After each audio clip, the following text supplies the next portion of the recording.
الحمد لله نحمده ونستعينه ونستغفره ونؤمن به ونتوكل عليه ونعوذ بالله من شرور أنفسنا ومن سيئات أعمالنا من يهده الله فلا مضل له ومن يضلله فلا هادي له ونشهد أن لا إله إلا الله وحده لا شريك له ونشهد أن سيدنا ومولانا محمدا عبده ورسوله وصلى الله تعالى عليه وعلى آله وأصحابه أجمعين أما بعد فأعوذ بالله من الشيطان الرجيم بسم الله الرحمن الرحيم وَلَقَدْ كَرَّمْنَا بَنِي آدَمَ وَحَمَلْنَاهُمْ فِي الْبَرِّ وَالْبَحْرِ وَرَزَقْنَاهُمْ مِنَ الطَّيِّبَاتِ وَفَضَّلْنَاهُمْ عَلَى كَثِيرٍ مِّمَّنْ خَلَقْنَا تَفْضِيلًا آمنت بالله صدق الله العظيم.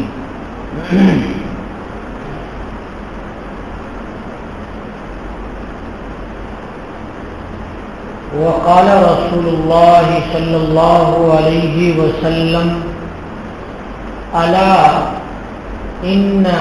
ألا وإن في الجسد مضغة إذا صلحت صلح الجسد كله وإذا فسدت فسد الجسد كله ألا وهي القلب أو كما قال عليه الصلاة والسلام. حاضرین مجلس، گرامی قدر بزرگان، نوجوانان عزیز، اللہ رب العالمین کا ہمیں اس بات پر بہت ہی شکر ادا کرنا چاہیے کہ اللہ تبارک و تعالی نے ہمیں انسان بنایا. یہ نعمت ایسی ہے کہ ہر آدمی کو اس کے نعمت ہونے کا احساس نہیں ہے. انسان کو اللہ تبارک و تعالی نے جو حیات زندگی عطا فرمائی ہے، اس زندگی کے نعمت ہونے کا احساس نہیں ہے. اللہ تبارک و تعالی نے جو انبیاء کرام علیہ السلام کو بھیجا اور کتاب اللہ کو نازل فرمایا اور سرکار دو عالم صلی اللہ علیہ وسلم سے شریعت اور طریقت کی باتیں نکلوائیں، یہ کس لیے؟ یہ اس نعمت کا احساس دلانے کے لیے.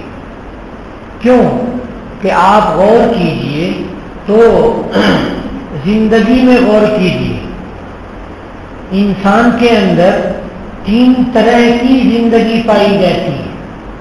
انسان کے اندر 3 طرح کی زندگی پائی جاتی ہے. ایک حیوانی زندگی اور ایک انسانی زندگی اور ایک ایمانی زندگی. کتنی زندگی پائی جاتی ہے انسان میں؟ 3 زندگی پائی جاتی ہے. ایک حیوانی زندگی، ایک انسانی زندگی اور ایک ایمانی زندگی. سب سے نیچا درجہ حیوانی زندگی کا ہے اور سب سے اونچا درجہ ایمانی زندگی کا ہے اور بیچ کا درجہ انسانی زندگی کا ہے. اس کو آسانی سے سمجھنے کے لیے آپ اس کی مثالوں پہ غور کیجئے کہ حیوان، گائے، بیل، بھینس، بکری، اونٹ، گھوڑا، کتا، سور، مرغا، بندر، سب کو دیکھیے. ان سب کی زندگی میں بہت ساری چیزیں ہیں جو انسان کے اندر پائی جاتی ہیں. مثال کے طور پہ یہ سارے حیوانات کھاتے ہیں یا بھوکے رہتے ہیں؟ کھاتے رہتے ہیں. تو انسان کا کھانا یہ حیوانی زندگی سے تعلق رکھتا ہے. یہ سب پیتے ہیں یا بغیر پیے رہتے ہیں؟ پیتے ہیں. یہ پینا حیوانی زندگی کا حصہ ہے. ان سب کو دیکھیے کہ آرام طلب ہیں یا مشقت طلب ہیں. آرام طلب کرتے ہیں, سائے میں جا کر کے بیٹھتے ہیں. کتا دھوپ میں ہانپنے لگتا ہے, سایہ ڈھونڈ ڈھونڈ کر کے بیٹھتا ہے. نالے کے اندر جب بہت زیادہ گرمی آتی ہے تو وہ نالے کے اندر جا کر کے سردی اور ٹھنڈک تراوت تلاشتا ہے. تو جو آرام طلبی ہے یہ آرام طلبی بھی حیوانی زندگی کا حصہ ہے. سونا جاگنا یہ کس کا حصہ ہے؟ حیوانی زندگی کا حصہ ہے.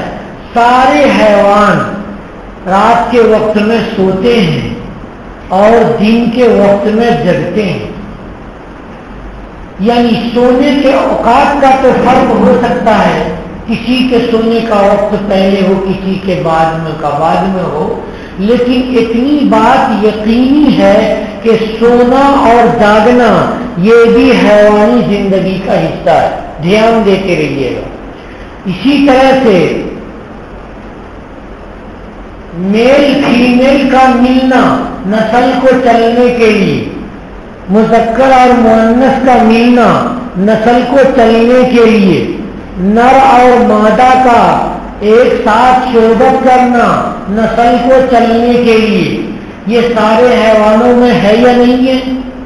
اللہ تبارک و تعالیٰ نے جو حیوان کی قسم پیدا کی ہے تو اس میں تو ایک قسم وہ ہے جو میل فیمیل سے اس کی نسل چلتی ہے.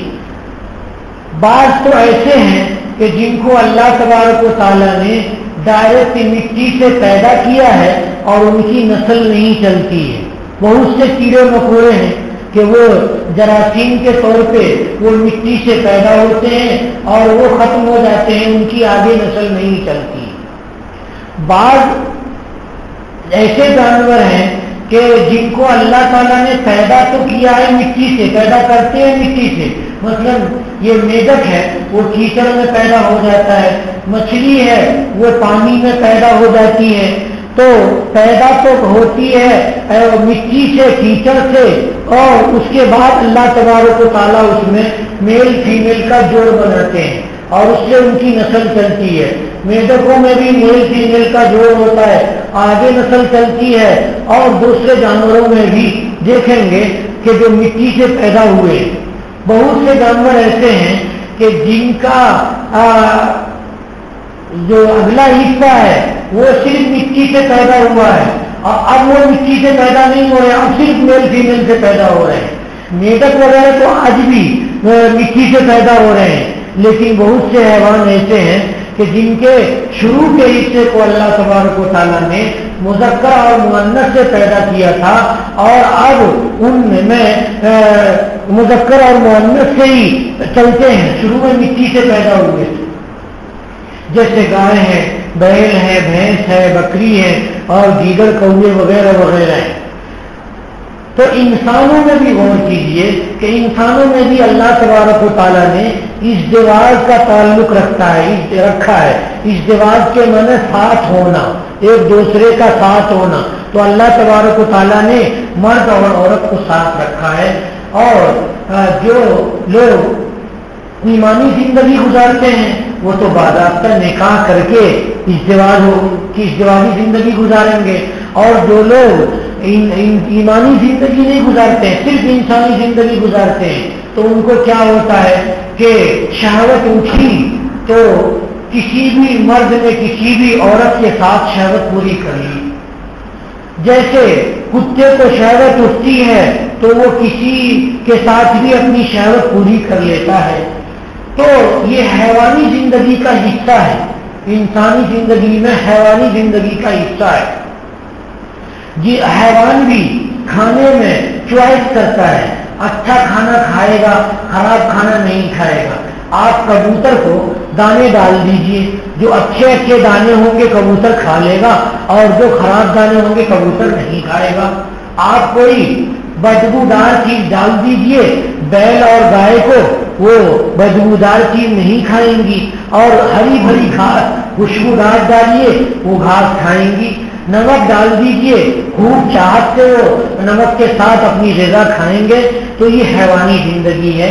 انسان میں حیوانی زندگی بھی اللہ تبارک و تعالیٰ نے رکھی ہے کہ ہم کھاتے ہیں، ہم پیتے ہیں، ہم سوتے ہیں، ہم جاگتے ہیں، اور ہم مرد اور عورت کے ساتھ رہتے ہیں، اور ہماری نسل چلتی ہے۔ آگے جب آگے انسان بڑھتا ہے تو انسان جمال پسند ہے، خوبصورت پسند ہے، انسان خوبصورتی کو پسند کرتا ہے۔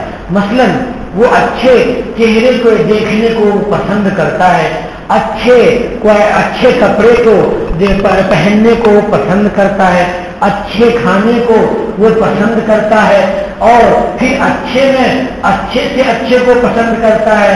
پھر انسان کی کیٹیگری ہوتی ہے، نیچے درجے کا انسان، درمیانی درجے کا انسان، اور لگژری زندگی گزارنے والا اعلیٰ درجے کا انسان۔ تو اس میں بھی چوائس ہوتی ہے کہ کوئی صرف عید کھا کر کے زندگی گزار لیتا ہے، روٹی نمک کھا کر کے زندگی گزار لیتا ہے، چاول دال کھا کے زندگی گزار لیتا ہے، اور کچھ لوگوں کو نہیں، ایک دو سالن اچھے قسم کے چاہیے، کھانے کے بعد تھوڑا میٹھا بھی چاہیے، اور ناشتے میں تھوڑی سی چائے بھی چاہیے۔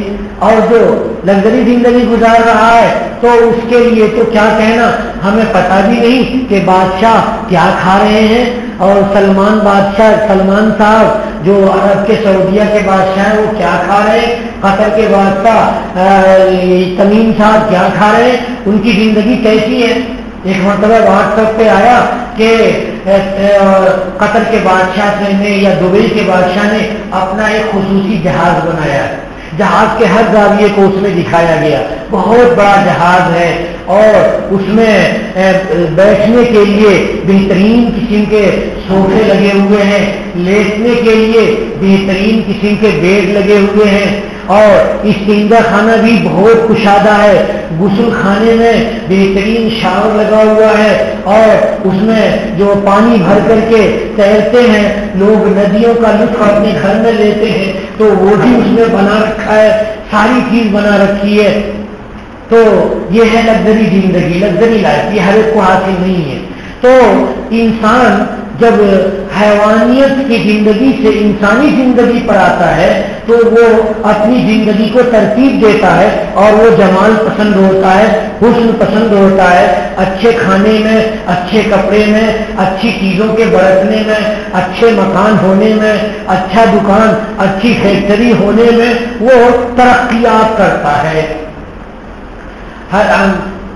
حضرت میرے استاد محترم حضرت مولانا ریاست علی صاحب بجنوری جو ابھی چند دنوں پہلے رحلت فرما گئے، اللہ تبارک و تعالیٰ ان کی مغفرت فرمائیں، اور حضرت مولانا مجیب اللہ صاحب دامت برکاتہ جو ابھی زندہ ہیں، یہ دونوں حضرات بنگلہ دیش تشریف لے گئے۔ وہاں سے ایک عالم صاحب آئے تھے دعوت دینے کے لیے کہ حضرت آپ چلیے، آپ کی برکت وہاں کے لوگوں کو بھی نصیب ہو جائے۔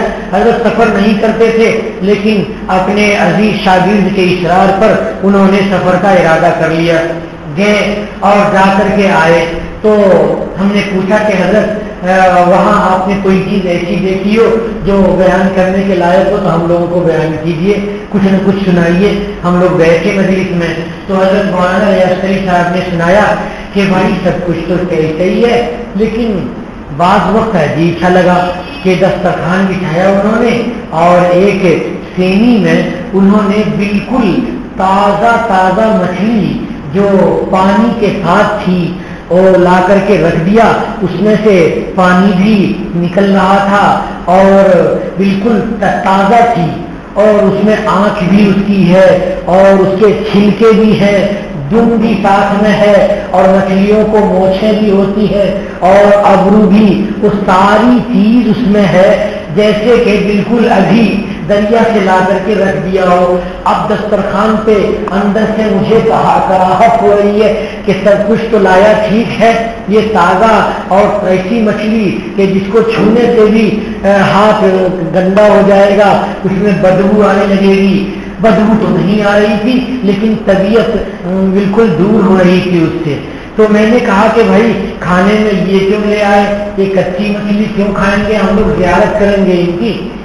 تو ادب سے شاگرد نے عرض کیا کہ حضرت کھا کر کے دیکھیے, یہ مچھلی یہ نہیں ہے, یہ مچھلی کا کباب تیار کیا گیا ہے خصوصی طور پر.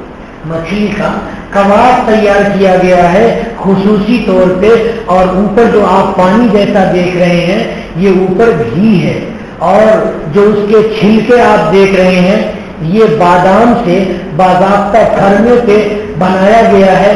چھلکا ان کا بادام کا چھلکا ہے, اور اندر آپ دیکھیں گے تو مچھلی کا کباب بنایا گیا ہے.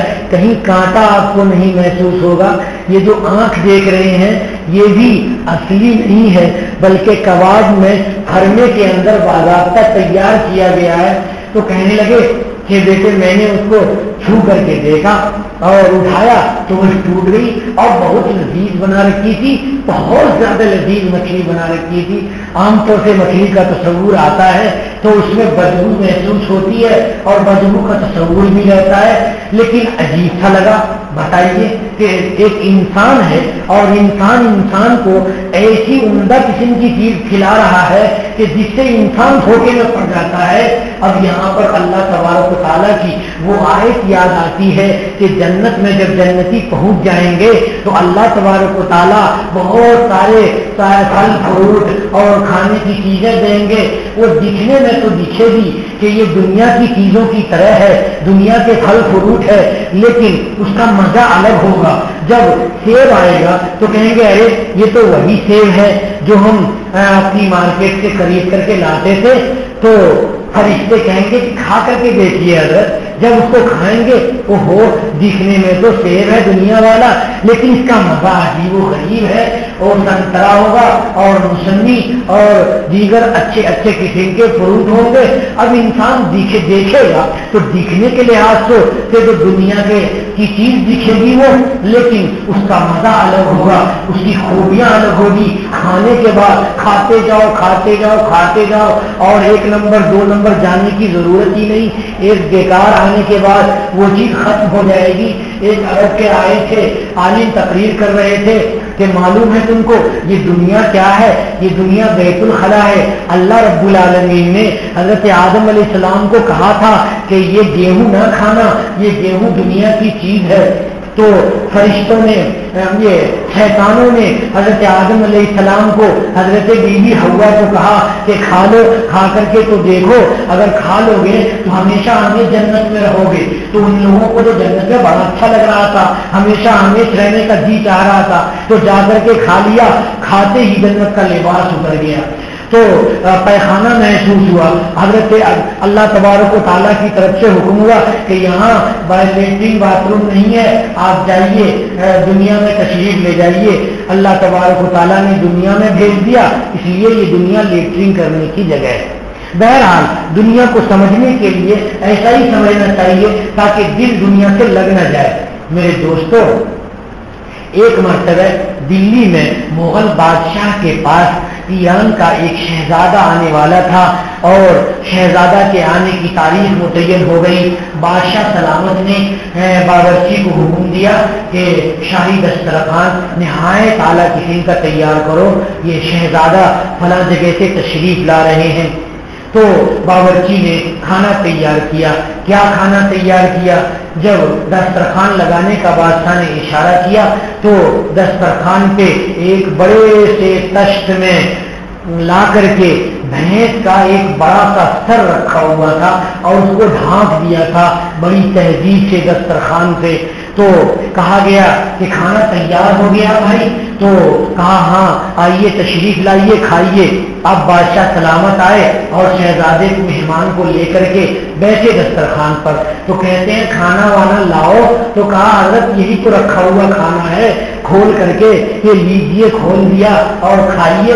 استغفر اللہ، وہ جو مہمان آیا تھا وہ ایک دم سے ناک واک چڑھا لیا، آنکھیں نیچے کر لی اور بہت زیادہ نفرت کرنے لگا کہ یہ کیا سامنے لا کر کے رکھ دیا، جیسے ابھی بھینس کو ذبح کیا ہو اور تازہ تازہ اس کا سرا ہو، خون بھی نکل رہا ہے اور سارے گلے ولے دکھ رہے ہیں اور منہ ہے، ہونٹ ہے اور ناک ہے، ناک میں سے ریزش نکل رہی ہے اور سینگ وینگ ساری چیزیں پوری کی پوری بھینس اور بھینس کا سرا۔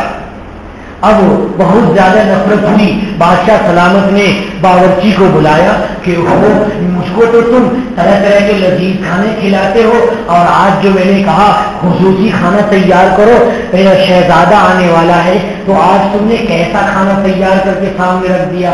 تو اس نے ادب کے ساتھ عرض کیا کہ حضرت آج کا کھانا نہایت نرالا، نہایت عمدہ اور عجوبہ روزگار ہے، ایسا کھانا ہم نے کبھی نہیں تیار کیا تھا کسی کے لیے، آپ کھا کر کے تو دیکھیے۔ کہنے لگے کہ بھلا کچا گوشت کھایا جاتا ہے؟ اور تو کہا نہیں حضرت، آپ ہاتھ پہ لگا کر کے دیکھیے۔ جب ہاتھ لگا کر کے دیکھا، اوہو، نہایت ہی اعلیٰ قسم کا گوشت تیار کیا ہوا، اس نے ایسے فرمے میں تیار کیا تھا کہ ایسا لگ رہا تھا کہ جیسے بھینس کا ویسے ہی تازہ تازہ سر کاٹ کر کے لا کر کے رکھ دیا ہو۔ نہایت لذیذ کھانا، نہایت ہی عمدہ کھانا۔ جب کھانے لگے تو معلوم یہ ہوا کہ یہاں کے جو شہزادے آئے تھے انہوں نے ایسا لذیذ کھانا نہ تو کھایا تھا اور نہ تو دیکھا تھا۔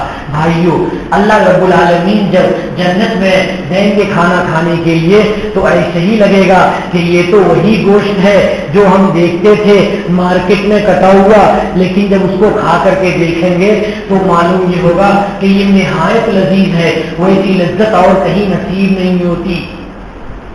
کہا جاتا ہے کہ بمبئی کے ایک تاجر نے ایک بادشاہ کے یہ انگریز ایک وائل سرائے کی انہوں نے دعوت کی، اور دعوت کرنے کے سے پہلے انہوں نے کہہ دیا اپنے مطبخ میں چلانے والے کو، کچن والے کو، میس والے کو کہ چائے کی دعوت ہے، آپ بہترین چائے تیار کیجئے اور چائے کے ساتھ کچھ وائن بھی تیار کیجئے، وہ میٹھی چیزیں ہو، نمکین چیزیں ہو، بسکٹ کے قدیم سے ہو۔ غرض یہ کہ انہوں نے تیار کر دیا کھانا۔ اب کیا ہوا، گفتگو کر رہے ہیں اور سامنے چیزیں سجی ہوئی ہیں۔ کیا سجی ہوئی ہیں؟ دلی کی جامع مسجد، اور کیا لال قلعہ، دلی کا لال قلعہ، اور کیا قطب مینار۔ ارے بادشاہ سلامت نے کہا کہ چائے تو لے آؤ، بہت دیر ہو گئی۔ تو کہا کہ حضرت آپ جو سامنے بیٹھے ہوئے ہیں اسی کو آپ چھو کر کے دیکھیے، کھائیے۔ تو وہ ہو یہ لال قلعہ کو جو چھوا تو دیکھا تو ایک طرف بہترین بسکٹ ہے، دوسری طرف سے چھوا تو الگ قسم کا لطف، الگ مزہ آ رہا ہے، الگ قسم کی بیکری کا تیار کیا ہوا ہے۔ ادھر جامع مسجد کو چھو کر کے دیکھا تو الگ چیز ہے۔ بادشاہ سلامت نے کہا کہ ارے میٹھی میٹھی چیزیں ہی ساری تیار کرے ہو کیا، یہ کوئی نمکین بھی تو لاؤ۔ تو کہا انہوں نے کہ حضرت نیچے سے اٹھائیے۔ تو نیچے سے جب اٹھایا تو نمکین چیز تھی۔ بادشاہ سلامت کے لیے یہ چیز تیار کی گئی، بادشاہ وائل سرائے کے لیے بمبئی کے تاجر کی طرف سے بہترین اور عجوبہ روزگار ناشتہ تیار کیا گیا اور چائے کے ساتھ وائے کا عجیب مظاہرہ کیا گیا۔ بھائیو، یہ جمال پسندی ہے انسان کی، انسان کی حسن پسندی ہے۔ جب انسان حسن پسند ہوتا ہے تو وہ ہر چیز میں، لذت میں بھی اعلیٰ درجے کی لذت پسند کرتا ہے، اور دکھنے میں بھی جو آنکھوں کو بہت اچھی بھا جائے اس چیز کو وہ دیکھنے کو پسند کرتا ہے، کپڑا وہ اچھا پسند کرتا ہے، وغیرہ وغیرہ۔ انسان حیوانی زندگی سے جب ترقی کر کے انسانی زندگی پر آتا ہے تو یہ احوال ہوتے ہیں۔ اب آئیے، ہم مسلمان ہیں، ہم بھی سوچتے ہیں کہ ایک آدمی نے راستے میں ایک آدمی کو پکڑ کر کے ایک تماچے مار دیے، دوسرے آدمی نے دوسرے کی جیب کاٹ لی، اور تیسرے آدمی نے تیسرے کو چاقو مار دیا۔